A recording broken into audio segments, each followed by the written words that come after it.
अस्सलाम वालेकुम dear students, welcome to my YouTube channel physics with JK.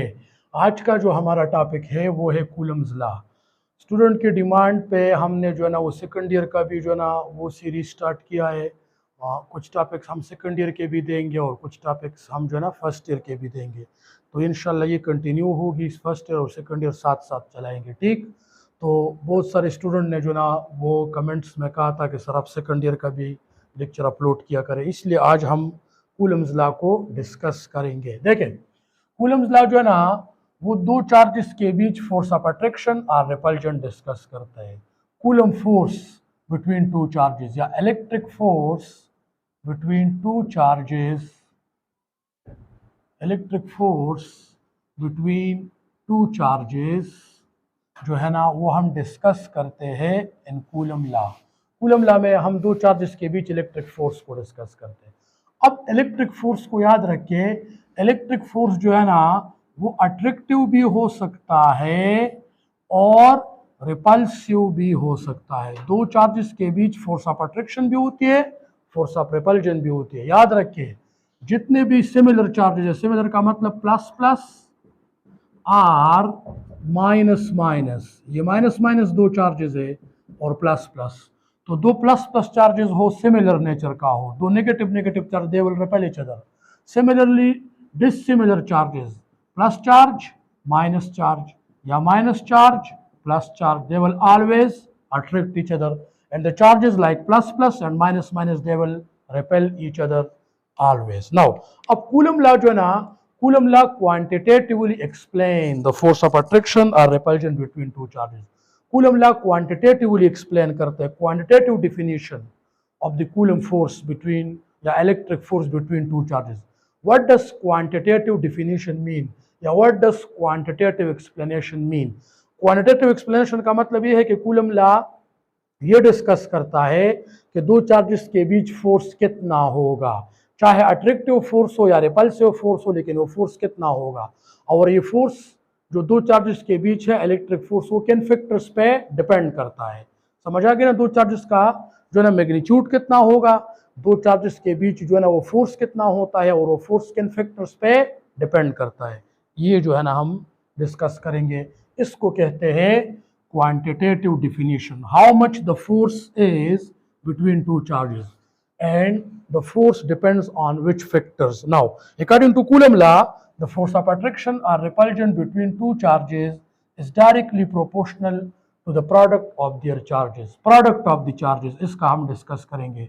And the force of attraction and repulsion between two charges is inversely proportional to the square of the distance between the charges. R is the distance between the center of the two charges. ये एक charge Q1 है, ये charge Q2 है, इनकी centre से, एक के centre से लेकर दूसरे चार्ज की सेंटर तक के फासले को हम R कहते हैं।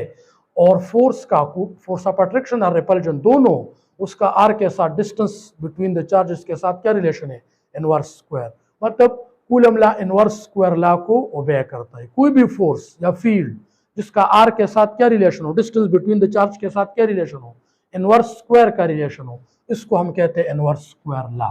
ठीक, तो कूलम लॉ ओबे inverse square law between two charges. एक तो ये, एक है कि coulomb force between two charges जो है ना वो डिपेंड करता है, डायरेक्टली डिपेंड करता है प्रोडक्ट ऑफ द चार्जेस। जितना Q1 Q2 के चार्जेस का प्रोडक्ट ज्यादा आएगा उतना फोर्स ज्यादा होगा।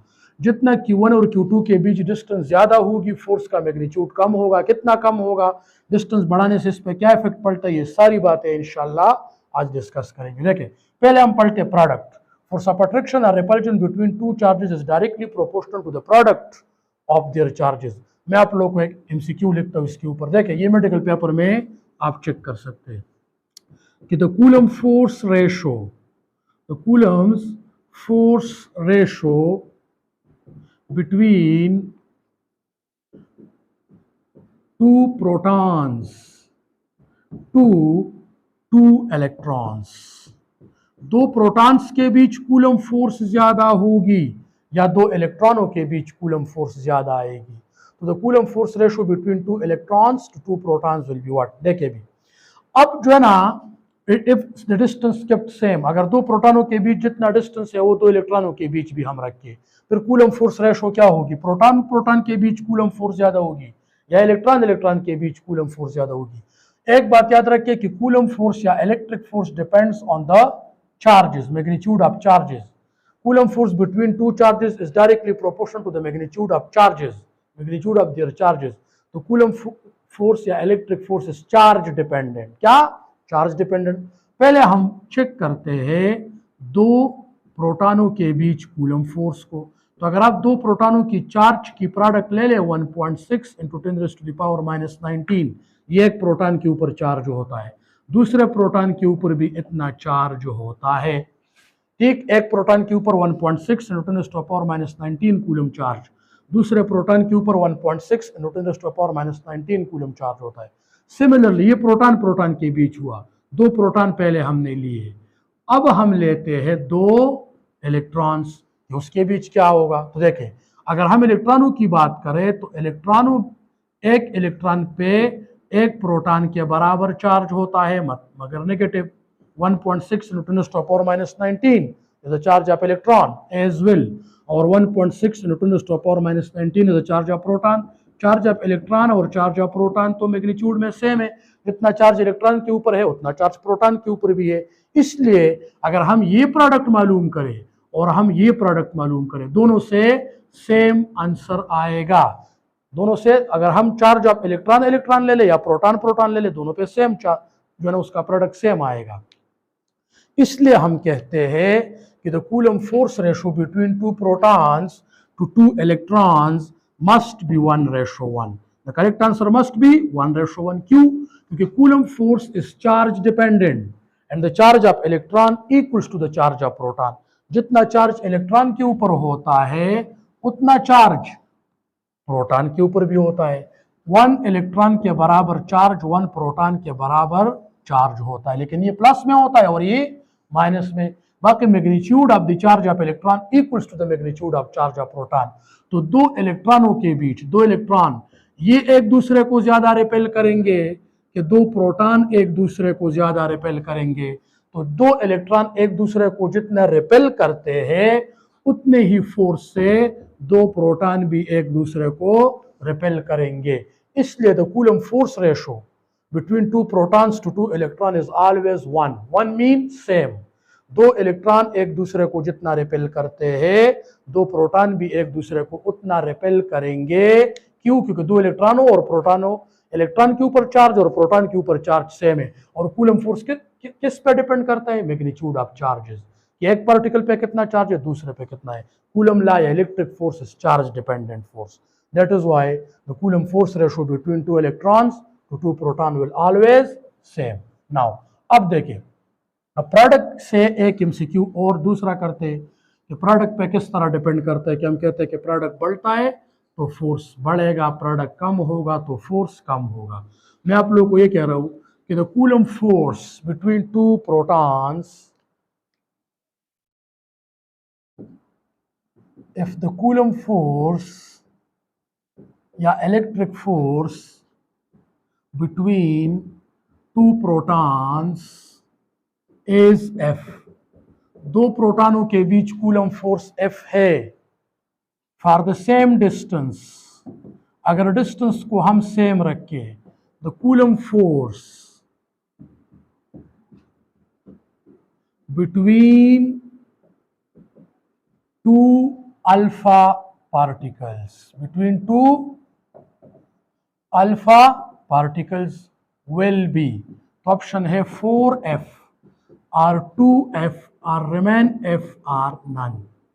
देखिए इधर हम कहते हैं अगर दो प्रोटॉनों के बीच कूलम फोर्स F है, दो प्रोटॉन एक दूसरे को F फोर्स से रिपेल करते हैं, तो दो अल्फा सेम डिस्टेंस पे हम रखे, मतलब प्रोटॉन और प्रोटॉन को इतना डिस्टेंस पे रखे हैं. तो अगर इतने ही डिस्टेंस पे हम अल्फा और अल्फा रख के, डिस्टेंस को सेम रख के और दो अल्फा पार्टिकल रख के, फिर कूलम फोर्स कितनी हो जाएगी. और ये बात याद रखिए कि अल्फा के ऊपर चार्ज दो प्रोटॉनों के बराबर होता है. जितना चार्ज प्रोटॉन के ऊपर होता है उसका डबल चार्ज अल्फा के ऊपर होता है. अल्फा पे 2 प्रोटॉनों के बराबर चार्ज है, तो सुन ले, एफ एक प्रोटॉन मल्टीप्लाई एक प्रोटॉन, ठीक है। कूलम फोर्स बिटवीन 2 प्रोटॉन्स, तो 1 प्रोटॉन 1 मल्टीप्लाई 1 1, ठीक। अगर 2 प्रोटॉन हम ले लें तो एक प्रोटॉन ये, एक प्रोटॉन ये, एक प्रोटॉन 1 मल्टीप्लाई 1 1, तो प्रोडक्ट क्या आया इन दोनों का, सपोज 1 आया। ये प्रोटॉन्स के बीच कूलम फोर्स है, प्रोटॉन प्रोटॉन। अब हम कूलम फोर्स की बात करते हैं बिटवीन 2 अल्फा पार्टिकल, अल्फा और अल्फा, 2 अल्फा के बीच। अब एक अल्फा पे चार्ज प्रोटॉन के डबल है, तो अगर एक प्रोटॉन पे 1 पी चार्ज है तो अल्फा पे 2 प्रोटॉनों के बराबर चार्ज है, पॉजिटिव चार्ज। एक अल्फा पे 2 प्रोटॉनों के बराबर चार्ज, दूसरे अल्फा पे 2 प्रोटॉनों के बराबर चार्ज। तो अगर प्रोटॉन पे 1 चार्ज है तो अल्फा पे 2, अगर प्रोटॉन पे है 1.6 × 10⁻⁹, तो अल्फा पे है 2 × 1.6 × 10⁻⁹। अल्फा का चार्ज प्रोटॉन के डबल है, तो 2 2 जा, एक अल्फा पे चार्ज प्रोटॉन के डबल, दूसरा अल्फा पे चार्ज प्रोटॉन के डबल, 2 2 जा 4, क्योंकि हम तो प्रोडक्ट लेते हैं। तो अगर हम 2 अल्फा को उतने ही डिस्टेंस पे रख के जितना हमने 2 प्रोटॉनों को रखा था, तो अगर प्रोटॉन के बीच कूलम फोर्स है F, तो अल्फा के 2 अल्फा के बीच कूलम फोर्स होगा 4F। क्यों? क्योंकि एक अल्फा पे चार्ज प्रोटॉन के डबल, दूसरे अल्फा पे चार्ज प्रोटॉन के डबल, 2 2 जा 4, coulomb force increases by 4 time. क्यों? क्योंकि प्रोडक्ट 4 टाइम बढ़ा। पहले प्रोडक्ट क्या था, 1 1 जा 1, अभी प्रोडक्ट क्या हुआ, 2 2 जा 4, प्रोडक्ट डबल हुआ, कूलम फोर्स डबल हो जाएगा। प्रोडक्ट 4 टाइम बढ़ा, कूलम फोर्स 4 टाइम बढ़ जाएगा। प्रोडक्ट हाफ हुआ, coulomb force 4 time, coulomb force half हो जाएगा। जितना प्रोडक्ट कम होता है उतना फोर्स कम होता है, जितना प्रोडक्ट बढ़ता है उतना फोर्स बढ़ता है, क्योंकि कूलम फोर्स का प्रोडक्ट के साथ क्या रिलेशन है, डायरेक्ट, ठीक। ये जो है ना आपको पता हो। नेक्स्ट क्वेश्चन जो है ना वो हम कूलम लॉ में प्रोडक्ट के बारे में पढ़ते हैं। Let's suppose we have 2 charges, और एक है +5 कूलम और दूसरा है -3 कूलम। इधर देखें, वी हैव 2 चार्जेस, ठीक। एक चार्ज है +5 कूलम और दूसरा चार्ज है -3 कूलम। एक है +5 कूलम, दूसरा है -3 coulomb, and they will attract each other. ये चार्जेस एक दूसरे को क्या करते हैं, attract each other with a force F, with a force F। ये एक दूसरे को अट्रैक्ट करते हैं with a force F। Now अब हम क्या करते हैं, देखिए, अब हम करते हैं now F +2 coulomb charge is added to both the charges। दोनों चार्जेस को हम +2 कूलम चार्ज ऐड करें, both the charges, then the coulomb force will be less than F। इस फोर्स से फोर्स कम हो जाएगा, greater than F remains same और become 0 हो जाएगा। ये है। अब सुन ले, हमारे पास 2 चार्जेस है, एक है Q1 और एक है Q2। Q1 है +5 कूलम, Q2 है -3 coulomb, and they will attract each other with a force F। अगर हम इन दोनों चार्जेस पे +2 कूलम चार्ज ऐड करें, इसको भी +2 दे, इसको भी +2 दे, अब ये कूलम फोर्स F से ज्यादा हो जाएगा, ग्रेटर देन F हो जाएगा, लेस देन F हो जाएगा, रिमेन सेम होगा, या फोर्स 0 हो जाएगा। इसके लिए हमने कौन सा ट्रिक यूज करना है, सुन ले इधर। देखिए, पहले आप इन 2 चार्जेस का प्रोडक्ट ले, coulomb force is directly proportional to the product of Q1 and Q2। तो F इज, Q1 कितना है +5 और Q2 कितना है -3, 5 × 3 15। आप इन साइंस को छोड़े, प्लस माइनस को छोड़े, लेकिन इसका प्रोडक्ट ले, 5 × 3 15 आया, ठीक। पहले प्रोडक्ट क्या आया 15, इस 15 को हमने क्या नाम दिया, F। नाउ दूसरे केस में देखिए, अगर हम इन दोनों चार्जेस को +2 कूलम चार्ज ऐड करें, आप +5 के साथ +2 ऐड करें, तो Q1 हो जाएगा +5 कूलम +2 कूलम +7 कूलम। अगर इसके साथ ये +5 कूलम है, इसके साथ +2 कूलम और ऐड करें, +5 और +2 +7 कूलम पे चला जाएगा। और ये -3 है, -3 के साथ +2 ऐड करें, -3 coulomb +2 coulomb equals to -3 coulomb plus 2 coulomb -1 coulomb.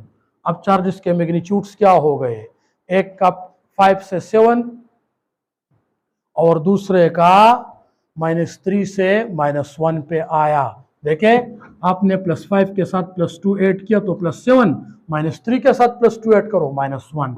अब आप इन दोनों का प्रोडक्ट ले लेके क्या देता है, तो ये हुआ Q1 कितना है 7 और Q2 1, 7 मल्टीप्लाई 1 7। प्रोडक्ट क्या हुआ, पहले प्रोडक्ट क्या था 15 था, इसको मैंने क्या नाम दिया था F। अब प्रोडक्ट क्या हुआ, ऑलमोस्ट हाफ हुआ।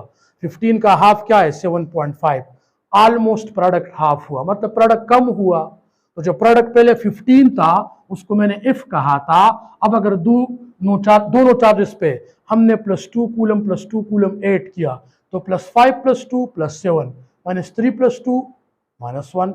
अब 7 और 1 का प्रोडक्ट मालूम करो, 7 ही आता है। प्रोडक्ट रिड्यूस हुआ कि नहीं, जब प्रोडक्ट रिड्यूस हो जाएगा तो Coulomb force is now less than F। अभी कूलम फोर्स कम हुआ, क्यों, क्योंकि F1 और Q1 और Q2 का प्रोडक्ट कम हुआ। और कूलम फोर्स का प्रोडक्ट के साथ क्या रिलेशन है, कूलम फोर्स का प्रोडक्ट ऑफ द चार्जेस के साथ डायरेक्ट रिलेशन है।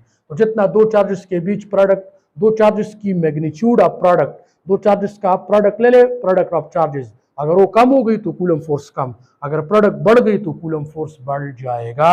ये है जो है ना कूलम फोर्स के ये किस तरह प्रोडक्ट ऑफ द चार्जेस पर डिपेंड करता है। तो ये तरीका है कि दो चार्जेस का अगर प्रोडक्ट बड़ा आएगा तो कूलम फोर्स ज़्यादा होगा, अगर प्रोडक्ट कम होगा तो कूलम फोर्स कम होगा।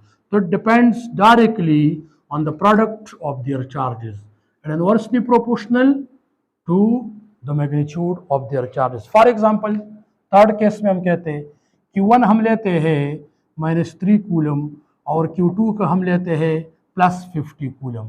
ठीक, अब देखें इनके बीच है फोर्स F1। अब अगर हम Q1 ले ले 100 कूलम -100 कूलम और Q2 ले 1.5 कूलम, इसको हम कहते हैं F2। So in which case the force will be maximum, in which case the force will be maximum. अब हम कहेंगे कि F1 equals to F2 magnitude wise. ये एक दूसरे को अट्रैक्ट करते हैं, ये भी एक दूसरे को अट्रैक्ट करते हैं। अट्रैक्टिव फोर्स किधर ज़्यादा होगी, F1 ग्रेटर देन F2। सी केस में हम कहते हैं F1 लेस देन F2 और डी में हम कहते हैं F1 या हम कहते हैं नन। अब आप देखें इसमें कौन सा ऑप्शन ठीक है, अब सुन ले। ये है Q1 -3 कूलम, Q2 है +50 कूलम, इधर है -100 कूलम, इधर है 1.5 कूलम। आप इधर इन दोनों चार्जेस का प्रोडक्ट मालूम करें कि क्या आता है। तो प्रोडक्ट इधर क्या है -3 × 50 150। अब अभी साइन को छोड़े, अगर साइन नेगेटिव आएगी तो इसका मतलब अट्रैक्शन, और अगर साइन आंसर का पॉजिटिव आएगा इसका मतलब रिपल्सिव फोर्स। ये -3 है, ये है +50, -3 × 50 -150, माइनस का मतलब अट्रैक्टिव फोर्स। इधर प्रोडक्ट आया है 150, मैग्नीट्यूड को देखें प्रोडक्ट कितना आया है, प्रोडक्ट आया है 150। इधर प्रोडक्ट आप चेक करें -100 × 1.5, तो -100 × 1.5 को आप कर ले -100 कूलम मल्टीप्लाई 1.5 कूलम, इससे भी -150 आएगा। तो अगर हम मैग्नीट्यूड को देखें, इधर है 150 और इधर भी है 150, मैग्नीट्यूड क्या रिमेन सेम। इधर अलग अलग चार्जेस है लेकिन प्रोडक्ट क्या आया है 150, इधर भी अलग अलग चार्जेस है लेकिन प्रोडक्ट क्या आया है 150, product remain same. Coulomb force in case of F1 equals to F2 because ये चार्जेस तो डिफरेंट है लेकिन प्रोडक्ट इनका सेम आ रहा है। Q1 × Q2 150, Q1 × Q2 150 and the answer must be F1 equals to F2 magnitude wise. ये भी attractive है, ये भी अट्रैक्टिव है, मैग्नीट्यूड दोनों का बराबर होगा क्योंकि प्रोडक्ट दोनों का सेम आ रहा है। तो ये जो है ना, ये है कूलम लॉ से रिलेटेड जो है ना टर्म्स, जिसको हम पढ़ते हैं कि कूलम लॉ किन चीज़ों पे डिपेंड करते हैं। ठीक,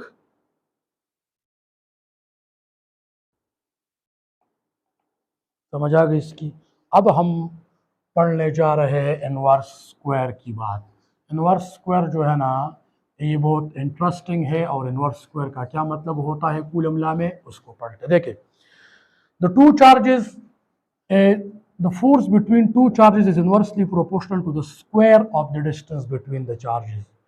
इस आमतौर पे थ्योरेटिकली इसका जो कंसेप्ट है वो तो अलग है कि इनवर्स स्क्वायर क्यों है, क्योंकि जो चार्ज होता है वो स्फेरिकल शेप का होता है और जिसके इसके इर्द गिर्द जो इलेक्ट्रिक फील्ड होता है वो भी स्फेरिकल शेप का होता है। तो जब हम जो है ना डिस्टेंस को, चार्जेस के बीच डिस्टेंस को डबल करते हैं तो जो एरिया होती है, जो एरिया वो ऑक्युपाई करते हैं, जिससे नंबर ऑफ लाइंस गुजरते हैं, वो एरिया 4 टाइम कम हो जाती है। वो तो अलग कंसेप्ट है इसका, लेकिन मैथमेटिकली इसका क्या मतलब है, या ईटा इंटरटेस्ट लिहाज से इससे जो एमसीक्यूज आते हैं हम उसको सिंपली डिस्कस करते हैं, ठीक ना। इसका लॉजिक क्या है, इनवर्स स्क्वायर क्यों है ये अलग बात है, लेकिन इनवर्स स्क्वायर का मतलब क्या है ये हम समझाते हैं। सुन ले देखिए, इनवर्स स्क्वायर को हम किस तरह स्टूडेंट के लिए समझाते हैं, हम आज ये पढ़ते हैं, सुन ले। लेट सपोज ये है चार्ज Q1, ये है चार्ज Q2। सपोजिशन करते हैं इनके बीच डिस्टेंस है 1 मीटर। कितनी डिस्टेंस, 1 मीटर। देखे जब ये है चार्ज Q1, ये है Q2, इनके बीच जो डिस्टेंस है ना, दरमियान में जो फासला है वो है 1 मीटर, और इन दोनों के बीच कूलम फोर्स है F। कितना है, F। या अगर मैं आप लोगों को लूं कि इनके बीच कूलम फोर्स है 100 न्यूटन। F किसके बराबर है, 100 न्यूटन, ठीक। या ये बात होगी। तो देखें इनवर्स स्क्वायर का क्या मतलब है। फिर नेक्स्ट टाइम हमने Q1 को इधर किया और Q2 को इधर किया। अब इनके बीच जो फोर्स, जो डिस्टेंस है, चार्जेस वही है, ये Q1 है, ये Q2 है, इधर भी उसका मैग्नीट्यूड वही है, इधर मैग्नीट्यूड, लेकिन मैंने सिर्फ और सिर्फ इनके बीच डिस्टेंस को डबल किया। पहले ये डिस्टेंस 1 मीटर थी, अब इनके बीच जो डिस्टेंस हो गई R2 वो हो गई 2 मीटर। डिस्टेंस क्या हो गई, 1 मीटर से क्या हो गई, 2 मीटर। अब ये डिस्टेंस डबल हो गई कि नहीं, ये डिस्टेंस डबल हो गई, क्या हो गई, 2 टाइम बढ़ गई। ये पहले 1 मीटर थी, अब ये डिस्टेंस 2 मीटर हो गई, मतलब ये डिस्टेंस डबल हो गई। तो ये फोर्स कितना टाइम कम होना चाहिए, ये F1 था, F 100 न्यूटन, तो अब F2 कितना होगा। तो ये है इनवर्स स्क्वायर का क्या मतलब है। इनवर्स स्क्वायर का ये मतलब है कि दो चार्जेस के बीच डिस्टेंस जितना टाइम इंक्रीज होता है, दो चार्जेस के बीच डिस्टेंस जितनी टाइम बढ़ती है, कूलम फोर्स कम होगा। है रिलेशन इनवर्स, एक बढ़ेगा दूसरा कम होगा। तो डिस्टेंस जितना बढ़ता है कूलम फोर्स उसके स्क्वायर टाइम कम होगा। मतलब अगर डिस्टेंस इधर डबल होगा तो 2 का स्क्वायर क्या है, 4, रिलेशन इनवर्स है। ये डबल होगा तो 2 का स्क्वायर 4 है, ये कम होगा 4 टाइम। अगर ये ट्रिपल होगा 3 टाइम, ये R बढ़ेगा, R 3 टाइम बढ़ेगा तो 3 का स्क्वायर क्या है, 9, तो ये कम होगा, इसके बढ़ने से ये कम होगा, लेकिन कितना कम होगा, 9 टाइम। तो अगर इधर डिस्टेंस डबल हो गई, 2 टाइम बढ़ गई, ठीक। तो अगर पहले आप 1 का स्क्वायर ले रहे थे, अभी आप 2 का स्क्वायर लेंगे, ठीक। तो 2 का स्क्वायर क्या है, 4, डिस्टेंस डबल हो गई तो आपने 2R का स्क्वायर लेना है। इधर अगर 1 मीटर को मैं R कहूं तो 2 मीटर को मैं 2R कहूंगा ना। डिस्टेंस 1 मीटर से क्या हो गई, डिस्टेंस 1 मीटर से 2 मीटर हो गई, R से क्या हो गई, 2R हो गई, डिस्टेंस डबल हो गई। क्योंकि 1 मीटर को मैंने R कहा था, 2 मीटर को मैं 2R कहूंगा, डिस्टेंस डबल हो गई। तो 2 का स्क्वायर क्या है, 4, तो ये फोर्स रिड्यूस होगा 4 टाइम। जितना डिस्टेंस ज्यादा होता है उसका स्क्वायर लोगे तो फोर्स उतनी ही टाइम कम होगी। तो इधर जो फोर्स होगा F2 वो बराबर होगा F1 by 4, मतलब 100 Newton divide by 4 and you will gate 25 Newton. This is F2। Distance double हो गई तो फोर्स हाफ नहीं होगा बल्कि फोर्स 4 टाइम कम होगा। डबल का आप स्क्वायर लोगे, ये है तरीका। नेक्स्ट टाइम देखें, अगर मैं इस चार्जेस को फर्दर Q1 को इधर कर लूं और Q2 को इधर कर लूं, आप लोगों को ये नजर आएगा या नहीं, लेकिन मैंने चार्जेस को और भी ज्यादा दूर कर दिए। तो इनके बीच अब मैंने डिस्टेंस कर दी 3 मीटर, ठीक। R3 हो गई 3 मीटर और R3 बराबर हो गई, अगर इसको मैं 3 मीटर कर लूं तो R3 बराबर हो गई 3R1, 3 टाइम ऑफ R1। क्यों, R1 कितना है, 1 मीटर, R2 कितना है, 2 मीटर। तो अगर 1 मीटर को मैंने R कहा था तो R2 को क्या कहूंगा, 2R, R3 को क्या कहूंगा, 3R। क्यों 3R कहूंगा, क्योंकि 1 मीटर को मैंने R कहा है तो 3 मीटर को 3R कहूंगा। ये डिस्टेंस अब कितनी टाइम बढ़ गई, ये डिस्टेंस 3 टाइम बढ़ गई। दो चार्जेस के बीच डिस्टेंस कितनी टाइम बढ़ गई, 3 टाइम बढ़ गई। तो इधर आप करेंगे F is inversely proportional to, are square. अब डिस्टेंस टू 3 टाइम बढ़ गई तो 3r होल स्क्वायर, और 3 का स्क्वायर क्या है 9। तो अगर इसका में अगर डिस्टेंस 3 टाइम बढ़ गई तो 3 का स्क्वायर हुआ 9, तो फोर्स कम हो जाएगा 9 टाइम, और इससे हो जाएगा F बाय 9। ठीक, तो F3 is equal to F by 9, और 100 by 9 almost you will get 11 point something. तो फोर्स 9 टाइम कम हुआ क्योंकि डिस्टेंस 3 टाइम बढ़ गई। इसको कहते हैं concept of inverse square in ईटा इंटरटेस्ट टाइप एमसीक्यूज। अब देखें, अब हम अगर डिस्टेंस को 4 टाइम बढ़ा दे, ठीक, इस r को r4 को हम करें 4 मीटर, तो r कितना था 1 मीटर, r4 कितना है 4 मीटर, क्या मतलब 4r1। अब r4 कितना हुआ, वो r1 से 4 टाइम ज्यादा हुआ, r1 को मैंने r कहा है, तो r4 is equal to 4r। Distance कितनी हो गई, पहले 1 मीटर थी दो चार्जेस के बीच डिस्टेंस, अब कितनी हो गई 4 मीटर, डिस्टेंस 4 टाइम ज्यादा हो गई। जब डिस्टेंस 4 टाइम ज्यादा हो जाए तो फिर आप लेंगे 4r, तो 4 का स्क्वायर 16, जितना डिस्टेंस बढ़ जाए उसका स्क्वायर लोगे। डिस्टेंस 4 टाइम बढ़ गई तो आप 4 का स्क्वायर ले, 4 का स्क्वायर क्या है 16, तो फोर्स कम हो जाएगा 16 टाइम। तो जितना डिस्टेंस कम होता बढ़ता है उसके स्क्वायर टाइम फोर्स कम होता है।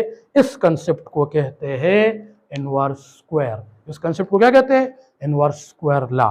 तो कूलम लॉ या Coulomb force obey inverse square law, electric force obey inverse square law. ठीक, ये जो है ना ये कूलम लॉ में इनवर्स स्क्वायर का कंसेप्ट है। मैं और भी इस पे एमसीक्यू करता हूँ, और देखें कूलम लॉ का इन टर्म ऑफ जो डिस्टेंस है ना आर स्क्वायर, उसके साथ ये रिलेशन भी है। अगर हम इस तरह का है कि लेट्स सपोज देखें F is inversely proportional to are square, ये भी कूलम लॉ है। F1 by F2 equals to R2 square divide by R1 square, ये भी स्टेटमेंट ऑफ कूलम लॉ है, डिस्टेंस और फोर्स का रिलेशन है। या हम कहते हैं F2 by F1 equals to R1 square divide by R2 square, इधर से भी आप सॉल्व कर सकते हैं। यह है inverse square F2 R2 1 over R2 square, F1 ऊपर है R1 स्क्वायर। ये है coulomb law in term of what, in term of distance between the charges। now देखिए भी अगर हम कहे ना कि the coulomb force between two charges at 5 centimeter,